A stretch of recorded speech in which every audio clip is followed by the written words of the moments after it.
Assalamualaikum warahmatullahi wabarakatuh. Kembali di Sejarah Islam. Kali ini kita akan mendengarkan kisah heroik Nusaybah binti Ka'ab, sang perisai Rasulullah. Sebelum kita mulai, silakan subscribe dan like channel ini. Nusaybah binti Ka'ab al-Maziniyah adalah salah satu orang yang memeluk Islam pada masa awal diturunkannya wahyu. Tidak banyak yang diketahui tentang hidupnya sebelum masuk Islam, tetapi ada banyak detail tentang hidupnya setelah beliau memeluk Islam. Berikut detail Nusaybah binti Ka'ab. Nusaybah binti Ka'ab tinggal di Madinah dan merupakan anggota suku Bani Najjar.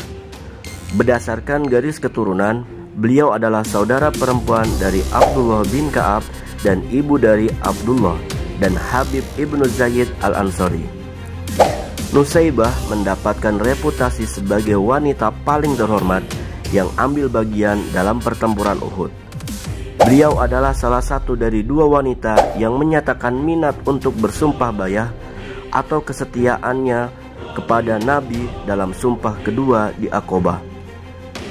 Beliau percaya bahwa seorang wanita memiliki tugas yang sama dalam mempertahankan agama baru seperti halnya seorang pria. Ketika pertempuran dimulai, Nusaybah dan banyak wanita lainnya membawakan air untuk para pejuang yang kehausan dan merawat tentara Islam yang terluka. Selama pertempuran, ketika kaum muslim tampaknya menang, para pemanah tidak mematuhi perintah Nabi Muhammad dan meninggalkan tempat pertempuran mereka. Tindakan ini akhirnya menyebabkan kekalahan kaum muslim. Ketika nampaknya nyawa Nabi dalam bahaya, Nusaybah langsung beraksi dengan pedang dan busur di tangannya.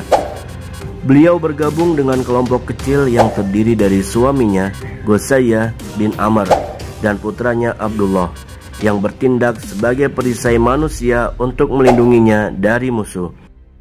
Umar bin Khattab menyampaikan bahwa Nabi pernah mengatakan kepadanya bahwa dalam pertempuran Uhud, kemanapun dia bergerak, entah ke kanan atau ke kiri, beliau Rasul melihat Nusaybah berjuang untuk mempertahankannya. Kisah lain tentang keberaniannya disampaikan oleh putranya Umar yang terluka dalam pertempuran itu.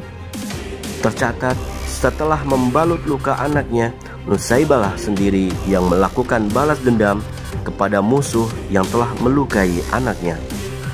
Tindakan heroik ini disaksikan dan juga diceritakan oleh Nabi Muhammad. Nusaybah menerima banyak luka dalam pertempuran itu sendiri. Nabi melihat ini dan beliau berseru kepada putranya, "Ibumu, ibumu, jagalah lukanya, semoga Allah memberkatimu dan seisi rumahmu. Ibumu telah berperang lebih baik dari ini dan itu." Ketika Nusaybah mendengar Rasul mengucapkan demikian, Nusaybah pun berdoa kepada Allah agar kami dapat menemani Rasul di surga. Dan beliau berkata, "Ya Allah, jadikan mereka teman saya di surga.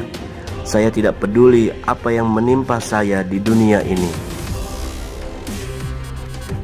Partisipasi Nusaybah dalam pertempuran tidak berhenti sampai di situ.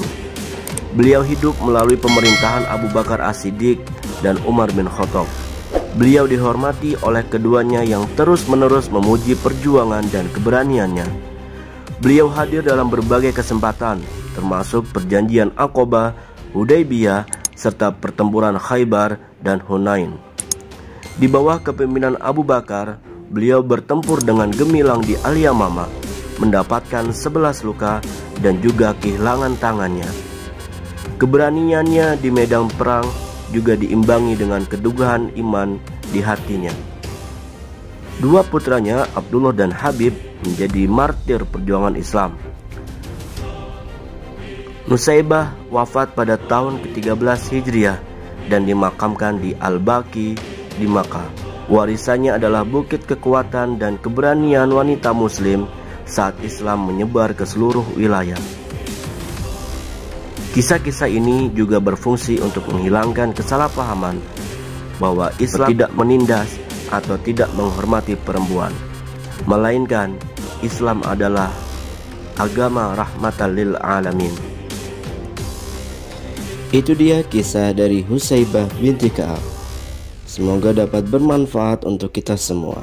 Jangan lupa untuk subscribe dan tetap mendukung dakwah Islam di semua penjuru negeri ini. Akhirul kalam, wassalamualaikum warahmatullahi wabarakatuh.